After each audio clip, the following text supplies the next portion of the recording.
এই শীতের মধ্যে ঘুম থেকে উঠে যখন আমি রান্নাঘরে যাই সকালবেলা নাস্তা বানানোর জন্য, তখন আমার কাছে মনে হয় যে আমি কারেন্টের শক খেয়েছি।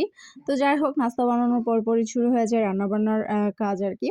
তো রান্নাবান্নার জন্য আমি এখানে প্রিপারেশন নিচ্ছি। একটা মুরগি নিয়েছি, এদিক দিয়ে নিয়ে নিয়েছি চেপা শুটকি ভুনা করব। অন্যদিক দিয়ে একটা ফল খাইতেছি।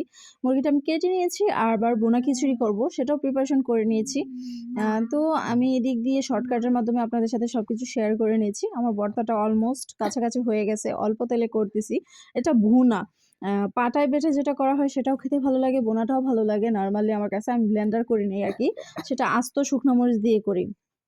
তো যাই হোক, এদিক দিয়ে আমি বসায় দিছি মাংসটা আরকি। মুরগির মাংসটা আলু দিয়ে হালকা পাতলা ঝোল করব আরকি, নরমালি ঝোল। তো এদিক দিয়ে ৪-৫ টা কাঁচামরিচও দিয়ে দিলাম, সুন্দর একটা ফ্লেভার চলে আসবে। কাঁচামরিচটা নরমালি আমিই খাই, আর কেউ খায় না। তারপরেও দিই। আ যতটুকু খেতে পারি ততটুকু দেই, পরিমাণের বেশি দেই না আরকি। তো রান্না আমার মোটামুটি কাছাকাছি হয়ে গেছে, দেখতেই পারতেছেন খুব সুন্দর। ভর্তাটা হয়ে গেছে। ভুনা খিচুড়িটা অন্য দিক দিয়ে আমি বসিয়ে দিছি অফ ক্যামেরায়। কারণ অনেকটা সময় লাগে আরকি। তো আমার অলমোস্ট রান্না ডান।